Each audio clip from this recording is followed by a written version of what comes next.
बिस्मिल्लाहिर्रहमानिर्रहीम। स्टूडेंट्स अस्सलाम वालेकुम। उम्मीद करता हूँ आप सब खैरियत से होंगे। मैं तमाम स्टूडेंट्स को आज की क्लास में वेलकम कहता हूँ। आज हम एक्सरसाइज 7C अटैम्प्ट करेंगे। 7C में हमने ट्रायंगल्स के बारे में पढ़ना है। तो सबसे पहले देखिए हमें टाइप्स ऑफ ट्रायंगल दी हुई हैं। सबसे पहले कहता है ऐसी ट्रायंगल जिसकी 3 इक्वल साइड्स हों। ये देखिए जिस तरह इस एंगल की 3 साइड्स हमारे पास इक्वल हैं तो इसे हम कहेंगे इक्विलेटरल ट्रायंगल्स। उसके बाद आ जाती है 2 इक्वल साइड। जिस ट्रायंगल की 2 साइड्स इक्वल हों उसे हम कहते हैं आइसोसेलेस ट्रायंगल। और जिस ट्रायंगल की ऑल साइड हमारे पास डिफरेंट आ रही हों, जिस तरह देखिए ट्रायंगल है इसकी तमाम साइड्स की डिफरेंट लेंथ है तो इसे फिर हम कहते हैं सक्लेंट ट्रायंगल।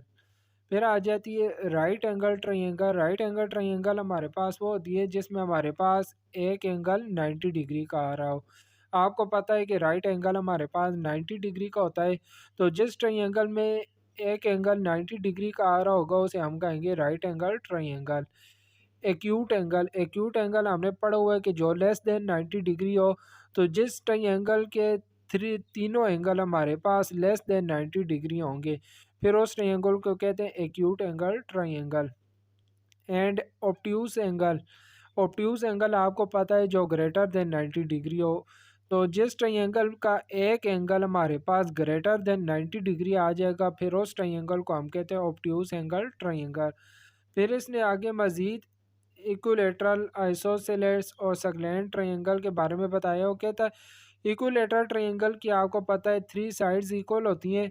और इन इसके इक्विलेटरल ट्रायंगल के जो तीनों एंगल हैं ये एंगल भी आपस में इक्वल होते हैं। लेट्स सपोज अगर एक एंगल 60 डिग्री का है दूसरा भी 60 डिग्री का होगा और तीसरा एंगल भी इसका 60 डिग्री का होगा। और आइसोसेलेस ट्रायंगल की ये दो साइड्स हमारे पास इक्वल होती हैं। इस साइड के जो अपोजिट एंगल है ये वाला एंगल और इस साइड के ये अपोजिट एंगल ये दोनों एंगल भी आपस में इक्वल होते हैं। अगर एक एंगल 45 डिग्री का है तो ये दूसरा एंगल भी 45 डिग्री का होगा। और सकलेन ट्रायंगल हमारे पास वो होती है जिसकी तीनों साइडों की लेंथ डिफरेंट हो। फिर इसके जो तीनों एंगल्स हैं इसके एंगल्स भी हमारे पास डिफरेंट मेजरमेंट के होंगे। उसके बाद आ जाती है right angle triangle. Right angle triangle आपको पता है जिसमें एक एंगल हमारे पास 90 डिग्री का आ रहा हो उसे राइट एंगल ट्रायंगल कहती है। देखिए हमारे पास राइट एंगल ट्रायंगल है। राइट एंगल के जो हमारे पास सामने वाली साइड होगी इस साइड को हम कहते हैं हाइपार्टिन्यूज। और इस साइड की लेंथ हमारे पास दूसरी दोनों साइडों की लेंथ से ज़्यादा होती है। ये देखें ये साइड हम इस साइड की लेंथ हमारे पास ज़्यादा है और इसको हम नाम देते हैं हाइपार्टिन्यूज का। और यह जो सबसे इम्पोर्टेंट बात है ये आपने जहन में रखनी है कि हमारे पास कोई भी ट्रायंगल होगी उसके तीनों एंगल का जब हम सम लेंगे तो उनका सम हमारे पास 180 डिग्री आना चाहिए। जिस तरह देखें ये एक ट्रायंगल है इसके जो तीनों एंगल्स हैं तीनों एंगल का सम हमारे पास 180 डिग्री होगा। ये ट्रायंगल आपको नज़र आ रही है। इस ट्रायंगल के भी जो तीनों एंगल्स हैं इसकी तीनों एंगल का सम हमारे पास 180 डिग्री होगा। अब हम 7C स्टार्ट करते हैं। इसका first question fill in the blanks है। First fill in the blank में कह रहा है if two angle of triangle sum up to 130 degree the measurement of third angle. Third angle हमने बताना है। तो थर्ड एंगल फाइंड करने के लिए हमने क्या करना है 180 में से 130 को माइनस कर देना है। तो इसका जो थर्ड एंगल है वो हमारे पास आ जाएगा 50 डिग्री। बी पार्ट में कहता है a dash triangle is all sides equal. जिस ट्रायंगल की तमाम साइड्स इक्वल हो उसे कहते हैं equilateral equilateral triangle. If all the three angles of triangle are acute the triangle is called acute angled triangle. The longest side of right angle triangle is called hypotenuse। ये देखिए अभी मैंने आपको इधर बताया भी था। यह जो लॉन्गेस्ट साइड है राइट एंगल के इसे हम कहते हैं hypotenuse. All the three sides of succulent triangle are different length।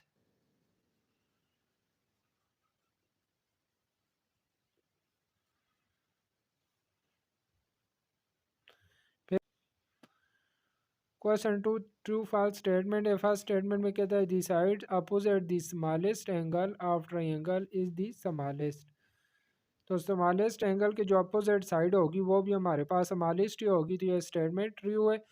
B में कहता है three sides of an isosceles triangle are equal, तो यह स्टेटमेंट फॉल्स है, क्योंकि जिस ट्रायंगल की थ्री साइड्स इक्वल हो उसे हम इक्विलेटरल ट्रायंगल कहते हैं, आइसोसेलेस नहीं कहते। The longest side of right angle triangle is called hypotenuse, तो यह स्टेटमेंट भी ट्रू है। A right angle triangle can not have two sides equal, कहता है राइट एंगल ट्रायंगल की टू साइड्स इक्वल नहीं हो सकती, तो यह स्टेटमेंट फॉल्स है, क्योंकि टू साइड्स उसकी इक्वल हो सकती हैं। Right angle triangle can not have obtuse angle, तो यह स्टेटमेंट ट्रू है। राइट एंगल ट्रायंगल में हमारे पास कोई भी एंगल 90 से ज़्यादा नहीं हो सकता, 90 से कम हो सकते हैं, 90 से ज़्यादा नहीं हो सकता। MCQs आ गए। A triangle can be constructed if all three sides are given. If two angle of triangle are 50 degree and 100 degree, then the third angle, ये दोनों एंगल हमें दिए हुए हैं, थर्ड एंगल हमने फाइंड करना है। तो थर्ड एंगल फाइंड करने के लिए मैं क्या करूँगा, 180 डिग्री में से इन दोनों को माइनस कर दूंगा, 50 को भी माइनस कर दूंगा और 100 को भी माइनस कर दूंगा। तो जब इन दोनों को माइनस करेंगे तो हमारे पास 30 डिग्री आ जाएगा। A triangle with all sides equal is called equilateral triangle. The sum of the angle of triangle is 180 degree. The largest angle of right angle is 90 degree. फिर क्वेश्चन 4 आ गया। क्वेश्चन 4 में कह रहा है measure the sides of these triangle. In triangle की sides हमने measure करनी है and write their name. Equilateral, isosceles और सक्लेन, हमने बताना है इक्विलेटरल ट्रायंगल कौन सी है, आइसोसेलेस कौन सी है और सक्लेन कौन सी है। तो इनकी मैं साइड्स मेजर कर लेता हूँ। देखें यह ट्रायंगल है, इसकी यह साइड्स हमारे पास 2 सेंटीमीटर आ रही है, ये देखें 2 सेंटीमीटर आ रही है। इसकी दूसरी साइड भी हमारे पास 2 सेंटीमीटर है और इसकी तीसरी साइड की लेंथ भी हमारे पास 2 सेंटीमीटर है। यह भी 2 सेंटीमीटर है और यह भी 2 सेंटीमीटर है। इसकी तीनों साइडों की लेंथ हमारे पास इक्वल है, तो फिर इस ट्रायंगल को कहेंगे इक्विलेटरल ट्रायंगल। यह ट्रायंगल है, इसकी देखें एक साइड की लेंथ है हमारे पास, यह देखें 1.5, 1.6, 1.6 सेंटीमीटर। दूसरी साइड की लेंथ मेजर करते हैं तो वो भी हमारे पास 1.6 सेंटीमीटर आ रही है। तीसरी साइड की लेंथ मेजर करते हैं तो ये भी देखिए हमारे पास 1.5 और 1.6 सेंटीमीटर ही आ रही है। इसकी भी तीनों साइडों की लेंथ इक्वल है, तो इस ट्रायंगल को भी हम कहेंगे इक्विलेटरल ट्रायंगल। अब ये वाली ट्रायंगल आ गई है, इसकी देखें एक साइड की लेंथ हमारे पास आ रही है, यह देखें 2 है और 2.5, यह साइड 2.5 सेंटीमीटर आ रही है और दूसरी साइड भी हमारे पास 2.5 सेंटीमीटर आ रही है। और ये देखें जो इसकी थर्ड साइड है यह हमारे पास स्मॉलर है, यह इन दोनों की इक्वल नहीं होगी। यह भी मेजर कर लेते हैं, यह साइड हमारे पास आ रही है, यह 1.5 आ रही है। तो जिस ट्रायंगल के हमारे पास टू साइड्स इक्वल हो उसे हम कहते हैं आइसोसेलेस ट्रायंगल। तो ये आ जाएगी आइसोसेलेस ट्रायंगल। इसी तरह इन तीनों ट्रायंगल की भी मैं साइड्स मेजर कर लेता हूँ। अब देखिए डी पार्ट में इन तीनों साइडों की लेंथ मैंने मेजर की, ये 1.5 आ रही है, भी 1.5 और ये 2.5 आ रही। इन दोनों साइडों की लेंथ हमारे पास इक्वल है, तो फिर इसे कहेंगे आइसोसेलेस ट्रायंगल। ये हमारे पास आ जाएगी आइसोसेलेस ट्रायंगल। इस ट्रायंगल की देखिए तीनों साइडों की लेंथ डिफरेंट आ रही है, तो जिसकी तीनों साइडों की लेंथ डिफरेंट हो उसे कहते हैं सक्लेन ट्रायंगल।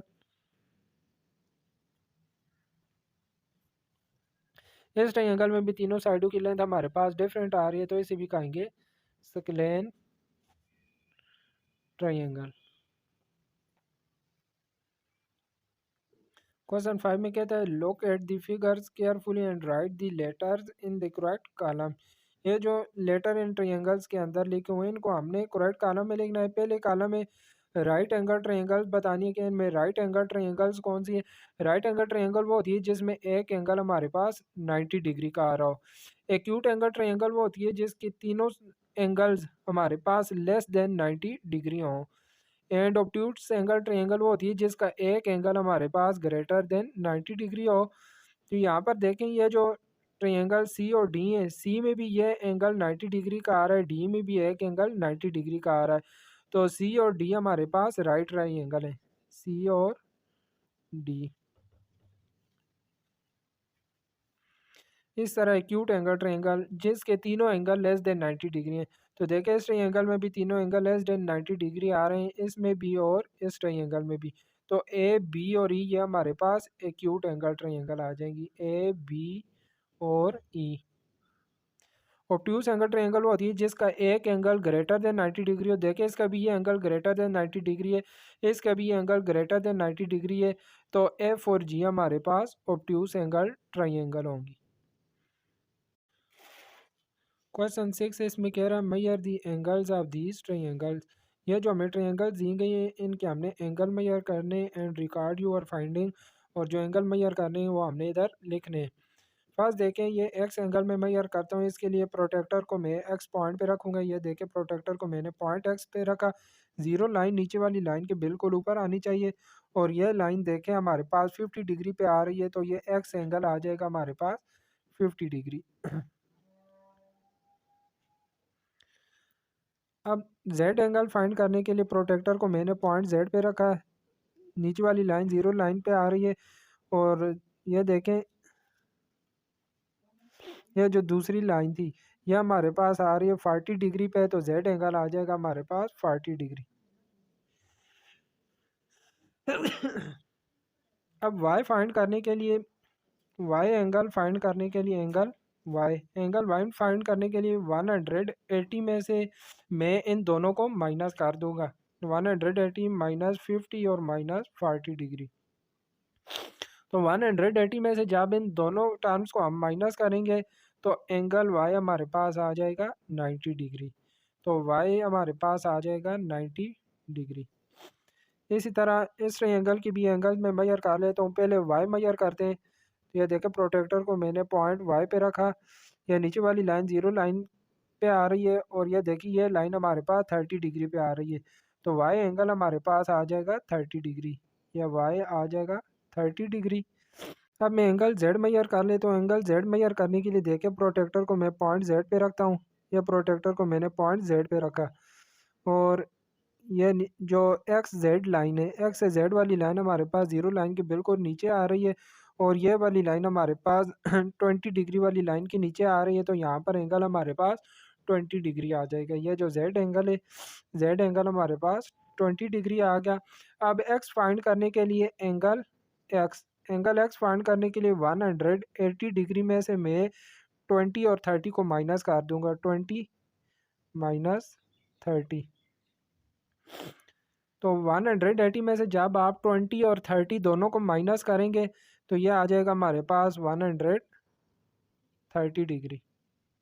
एंगल एक्स आ जाएगा 130 डिग्री, तो एंगल एक्स होगा 130 डिग्री। पार्ट सी में देखें मैंने एंगल एक्स मेजर किया, एंगल एक्स हमारे पास 82 डिग्री आ रहा था। एंगल जेड मैंने मेजर किया तो एंगल जेड हमारे पास 26 डिग्री आ रहा था।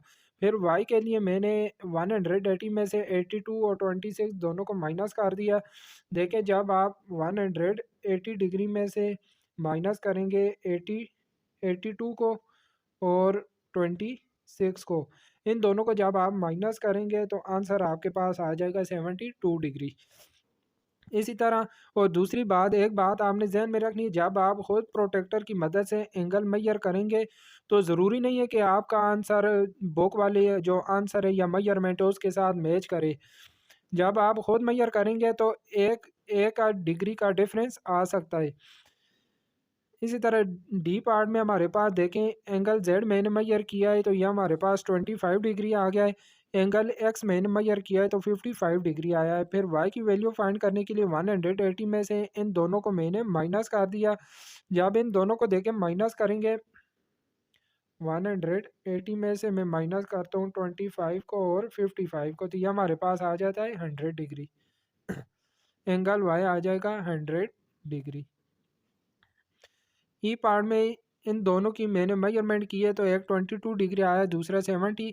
अब वाई की वैल्यू फाइंड करने के लिए, एंगल वाई फाइंड करने के लिए मैं 180 में से 22 और 70 को माइनस कर देता हूँ। तो देखिए जब 180 में से 22 और 70 को माइनस करेंगे तो ये हमारे पास 88 डिग्री आ जाएगा। एंगल वाई की मेजरमेंट हमारे पास 88 डिग्री आ गई। अब इसी तरह एफ पार्ट में भी मैं ये देखें एंगल मेजर कर लेता हूँ। ये एंगल एक्स में मेजर करता हूँ, तो प्रोटेक्टर को मैंने पॉइंट एक्स पे रखा। ये देखें जीरो लाइन नीचे वाली लाइन के बिल्कुल ऊपर आ रही है, और ये जो लाइन है ये हमारे पास देखे आ रही है 20 और 30, या 25 है, 25, 26, 27, 28, ये तकरीबन 28 डिग्री पे आ रही है। तो एक्स की वैल्यू मैं 28 डिग्री ले लेता हूँ। इसी तरह जेड मेजर कर लेते हैं। एंगल जेड, एंगल जेड देखे हमारे पास ये भी देखें उसी तरह 30 से थोड़ा पीछे आ रहा है, इसको भी मैं 28 डिग्री ले लेता हूँ। एंगल जेड भी हम ले लेते हैं 28 डिग्री। अब y की वैल्यू फाइंड करने के लिए, एंगल y फाइंड करने के लिए 180 में से इन दोनों को मैं माइनस कर देता हूँ। तो 180 में से जब मैं 28 और 28 को माइनस करता हूँ तो y की वैल्यू हमारे पास 124 डिग्री आ जाएगी। y की वैल्यू 124 डिग्री आ जाएगी। लेकिन यह बात आपने ध्यान में रखनी है कि ये मेरी अपनी मेजरमेंट है, मैंने बुक वाला आंसर मैच नहीं किया। तो ज़रूरी नहीं कि जब खुद आप मेजरमेंट करें तो आपका आंसर लाजमी जो है बुक के साथ मैच करे, थोड़ा बहुत डिफरेंस आ सकता है। इसका आगे टेबल भी दिया हुआ है। पार्ट ए जो ट्रायंगल ए थी, यह जो हमारी ट्रायंगल थी, इसके जो हमारे पास तीनों एंगल आए हैं, एंगल एक्स, एंगल वाई और एंगल जेड, इन तीनों को हमने उधर मेंशन करना है। एंगल एक्स 50 आ रहा है, 90 और 40 डिग्री। एंगल एक्स आ रहा है 50, वाई आ रहा है 90 डिग्री और जेड आ रहा है 40 डिग्री। अब इन तीनों एंगल का हम सम लेंगे, 50 प्लस 90 प्लस 40। इन तीनों एंगल का अगर हम सम ले तो ये हमारे पास 180 डिग्री आ जाता है। अगर आप तीनों एंगल मेजर करते हैं ट्रायंगल के और उनका सम आपके पास अगर 180 नहीं आता तो फिर आपके वो जो मेजरमेंट है वो गलत होगी। अगर 180 उन तीनों एंगल का सम आ जाता है फिर जो आपकी मेजरमेंट है वो सही होगी। इसी तरह बी पार्ट में देखें, एक्स 130 आ रहा है, 130, 30 एंड 20, 130, वाई की वैल्यू 30 आ रही है और जेड की वैल्यू 20। अब इन तीनों का मैं सम ले लेता हूँ, 130 प्लस 30 प्लस 20, तो यह भी हमारे पास 180 डिग्री आ जाता है।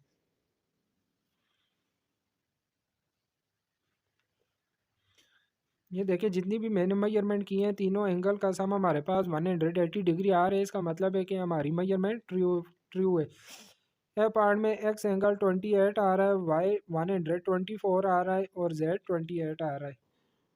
28, 124 और 28 डिग्री, इन तीनों का भी जब हम सम लेंगे 28 प्लस 124 प्लस 28 करेंगे तो इन तीनों एंगल का सम भी हमारे पास 180 डिग्री आ जाता है।